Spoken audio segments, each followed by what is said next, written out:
I'm Matt McClure, and this is Currents. Before there were 24-hour Catholic channels, there was Fulton Sheen. We'll take you to a memorial mass for this priest who was a media giant. Get some new threads and help a good cause. I had an idea of how to preserve the Mayan culture through the cloth and also do something that was very stylish and American. And forget about piping down. One Queen's Church turned it up for an organ concert to celebrate Advent.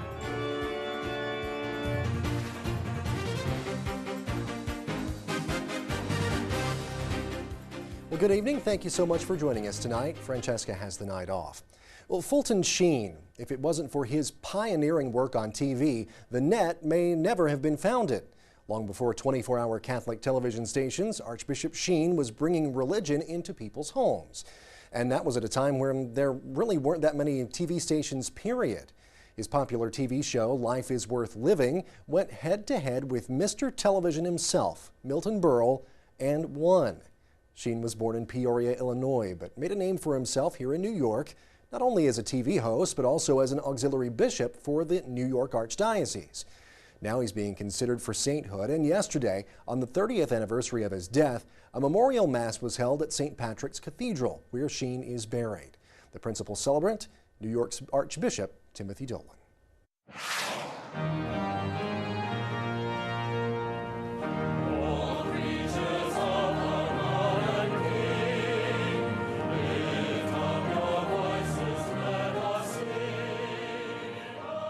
We come together in faith to celebrate the life of Fulton J. Sheen on this 30th anniversary of his death.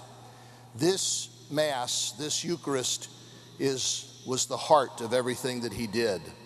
So that we might enter these saving mysteries the more worthily, we begin now by calling to mind our sins and asking for the Lord's mercy. I think today is important for us to remember this great American priest, this great American evangelist who touched generations of Catholics in his life, who continues to influence people even today, 30 years after his death. He was an outstanding churchman. He was a great media evangelist. He had been on radio for 24 years. 20 years he had a major Catholic program called the Catholic Hour on a Sunday afternoon. He had a listening audience, they estimate, of about 4 million people. In fact, when you look at TV today, I often wish we had somebody like that, or if he could return, so that we would have that inspiration every week.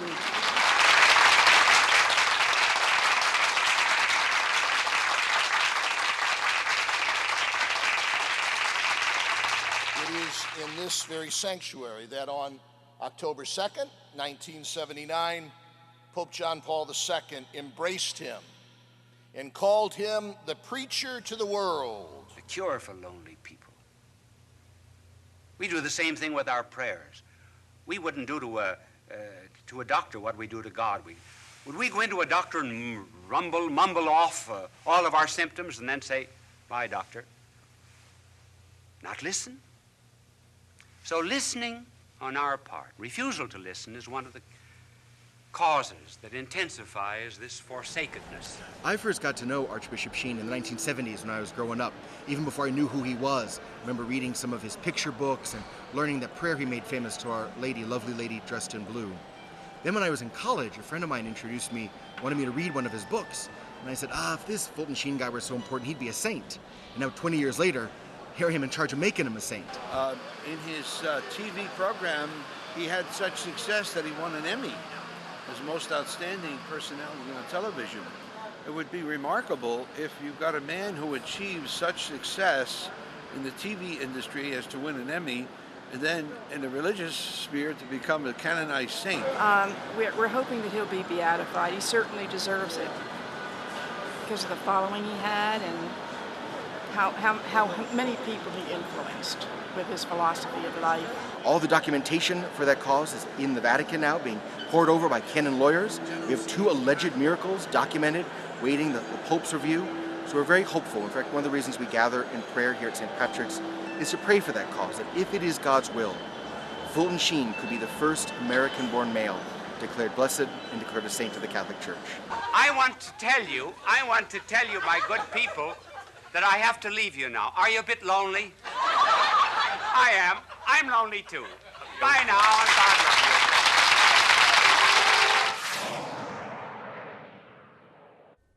Well, there you saw the 30th anniversary memorial mass for Archbishop Fulton Sheen. And Brooklyn's own bishop was also there. Bishop DiMartio celebrated the mass. He is on the Episcopal Board of Advisors for the Archbishop Sheen Foundation as well. Well, stay tuned. There's more currents coming up straight ahead when we return the day's headlines, including President Obama picking up his Nobel Peace Prize. And he has a few things to say about just war and religion. Stay with us.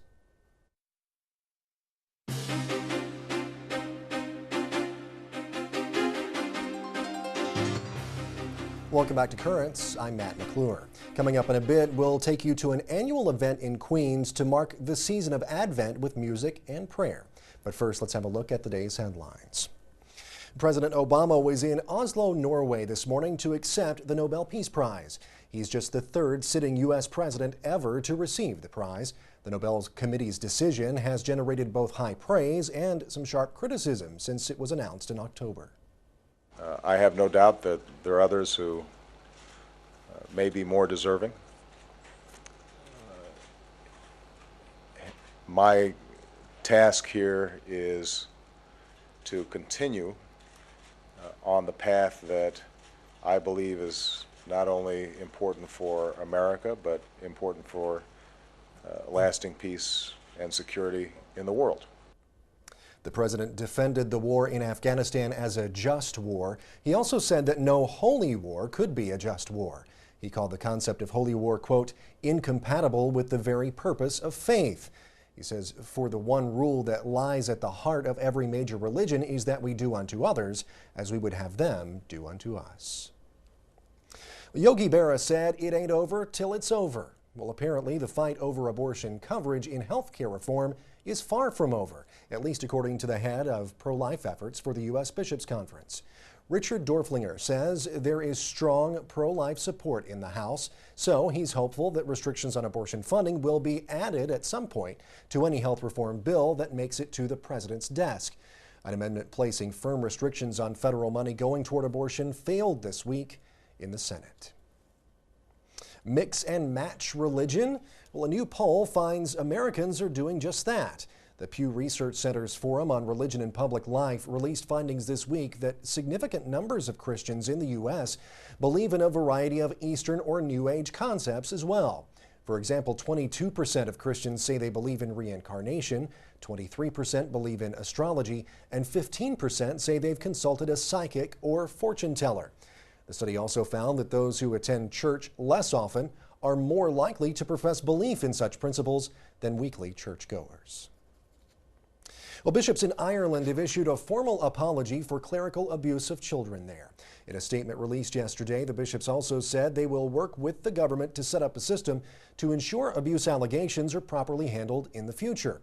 The apology comes after a report last month revealed church officials and police covering up abuse allegations for 30 years. The bishop said this never should have happened and must never be allowed to happen again. Well, the church is in the middle of the Year for Priests, a time when priests are being recognized and the church is calling on more young men to consider the priesthood. Well, 1 week next month has also been set aside to recognize all vocations. The National Vocation Awareness Week will be on January 10th, from January 10th through the 16th, that is, in U.S. churches. Cardinal Sean O'Malley of Boston is heading up the effort. He says it will be a time to make vocations everyone's business. He told the Catholic News Agency the week will provide parishes the opportunity to promote all vocations through prayer and through education. Well, you see them on street corners all the time during this season of giving, the Salvation Army bell ringers, collecting donations for the needy. But have you ever stopped to think about the people who ring those bells and wonder what motivates them to help others? Well, meet Diane. She's a woman who wears the red vest with pride. Hello there, guys. Merry Christmas. Well, you're in the spirit today. My name is Diane Eubanks. I'm here working for the Salvation Army. We're taking in donations for the needy, the homeless. Thank you very much. Merry Christmas. I'm homeless and I don't have a job. And I lost my job. My husband's work slowed up and he started on unemployment. So we lived in our van on and off for about 7 months. No work. Hard to find a job. Thank you very much. There's an open spot. Okay, I'll take it. How about right here? Matter of fact, it was last year at this time that I became homeless. Where do you say you stay at? Women's Salvation Army. They charge you $9 a night. I got hired as a bell ringer, so I'll be doing that tomorrow. Diane is an example of how somebody who's had a difficulty and is without a home, and so we're trying to provide a place for her to stay. And then when she learned about the opportunities to ring the bell and make some income, we were glad to be able to help her with that. Good morning. How you doing, sir? Good. You okay? Trying to stay a little warm. Bell ringers will gather together in the morning. That's going to be your kettle for your location. Okay. You're going to grab a smock right there. They get assigned to whatever kettle location they'll be. It feels good. It feels good to help out, and it feels good to make a little money in the process. Is this bell okay? That is perfect. Great. Thank you. Now, do you keep the buckets with you, or do they go back Just here? hold on. Okay. Thank you. Yes, we're good to get on the bus and get warm. They get in the vehicles and are transported to those locations. They will be out there and ring the bells throughout the day. Good morning. Happy holidays.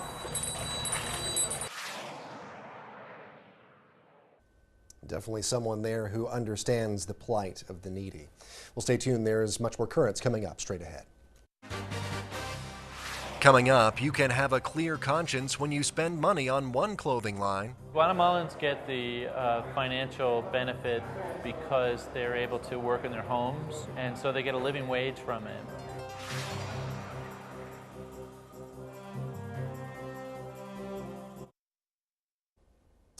Well, welcome back. Are you tired of those ugly neckties and all that stale perfume you usually find under the Christmas tree? Well, there are alternatives, and all this week we're looking at gifts that are truly acts of giving. Now, one person who is giving is Father Andrew O'Connor.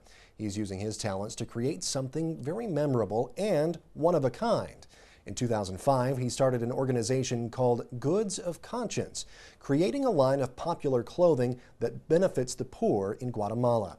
Recently, Francesca Maxime sat down to talk with him about his unique ministry. Well, Father Andrew, thank you so much for being with us here on Currents today. Thank you very much, Francesca. Pleasure to have you here. Well, first of all, how did Goods of Conscience even get started? Goods of Conscience got started in a retreat in Guatemala with a friend of mine is a priest from Texas. And we went down in 2004, and I went up into the mountains of Guatemala in Atitlan region. And there had been a priest who was killed in 1981. And he's my inspiration, Father Stan Rother. And he said that there's a connection between the Indians and the North Americans that he found in the cloth. And so I had an idea of how to dynamically preserve the Mayan culture through the cloth and also do something that was very stylish and American as well. So I said Goods of Conscience is uniting those two worlds. So, Father Andrew, tell me, how does it all work? It's definitely soup to nuts. So I do monitor where the cotton's grown. It's all sustainable. I have a special fiber that's produced in one factory in the United States and is sent down to Guatemala. When the Mayan Indians weave it, they weave this brightly shining fiber in there, and that preserves them from their predatory competition. And then I import it to the United States and make the clothing in the Bronx. Well, how do Guatemalans actually that are making these textiles financially benefit from this arrangement? Well, the Guatemalans get the financial benefit because they're able to work in their homes. They can weave as part of their busy lives. They're taking care of their kids, and so they get a living wage from it. And because of the fiber that I've introduced for our social fabric, that ensures that they're not going to have neighbors that make a cheap version of the project. You know, you want to share it, but if everybody started doing it, they wouldn't get a fair wage. What is it that makes you the expert on these fibers and fashion and textiles and putting this all together? I don't know anything about the fashion industry. My background as an artist, working with the fashion world is working with identity. So that's really a gospel message, is what are people's real identity? And so clothes are exposing that identity. And in the world of anonymity, where you're trying to pretend to be something that you're not, my work in this particular clothes is exposing people, the really origin of the transparency of how the fiber is produced, how the clothing is produced, who does it. So if you do that long enough, you're going to learn the whole business. Well, you've definitely received accolades from everyone, from Harper's Bazaar and Vogue, Anna Wintour, Cameron Diaz, wearing some of the Goods of Conscience pieces. What do you make of all that? I think that I just happened to walk into something that the fashion industry could possibly learn from our tradition, like the tradition of the church, but also, the fashion industry always has to learn how to go back to its roots. Father Andrew, thank you so much for joining us on Currents today. We really appreciate it. Amazing clothing. Thank you very much, Francesca. Pleasure to have you here.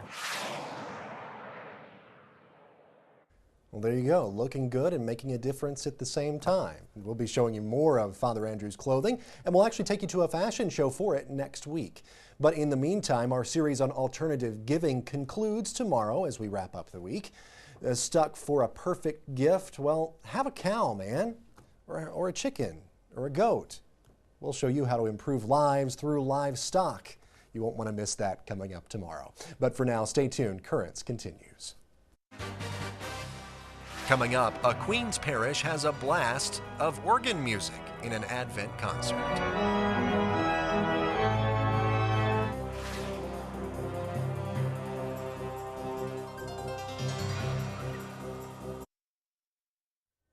This is the time of year when the halls are alive with the sound of music. Yes, I said halls because I mean church halls. They're alive with Christmas music. But besides the usual renditions of Handel and carols, you can find places that delve more deeply into the spirit of this season, Advent. This past weekend, our cameras traveled to St. Mary's Catholic Church in Long Island City, Queens, for an Advent organ recital by Katie Malone. Forget jingle bells, no hallelujah chorus here. This music and the instrument used were unlike any you're likely to encounter this holiday season. Now, as you're about to hear, they remind us of Advent's mystery and majesty.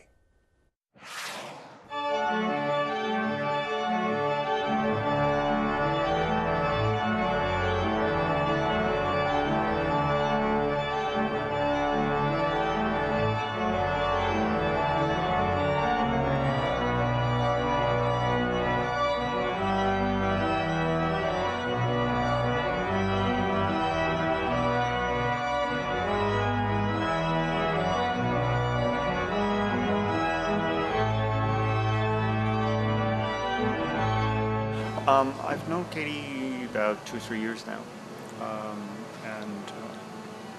this is the third year that we've had an Advent prayer service and a recital, and I asked her if she'd be willing to come and play for us, and she said yes. The basis of the instrument goes all the way back to 1894. It was a mechanical instrument, tracker, and most of that action is still here. Has some beautiful sounds. We're in the process of restoring it. Some of the mechanical problems have been restored, and there's an interface that has yet to be completed between one more rank in the organ and the digital stops. I guess a mixture of peacefulness, happiness, joyful, excitement, energy, thrill, a wide variety. And come away thinking that the organ is a beautiful instrument.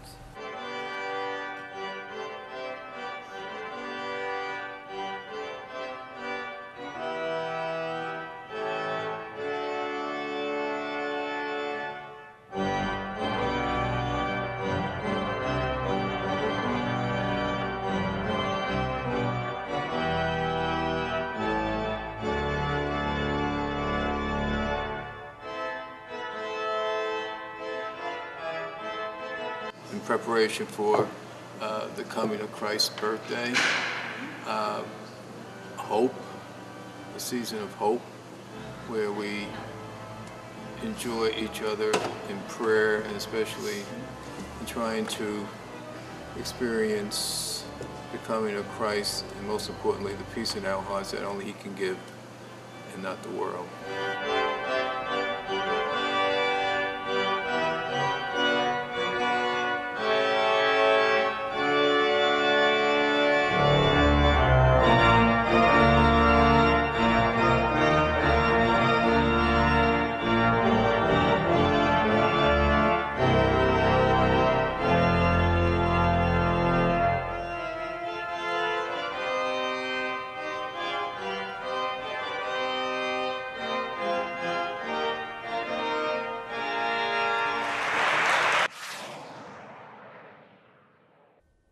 You know, I've always looked up to people so much who can play an organ and play it well, and Katie Malone definitely one of those, because it's such a complicated instrument. You know, you've got the different ranks, the different stops, all the different sounds. You've got the pedals, you've got to get your hands and your feet going all at the same time.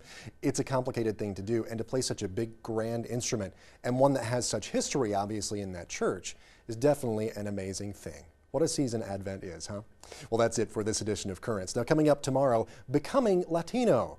We'll take you to a forum at Fordham University that looked at the changing faces and cultures of the American Catholic Church.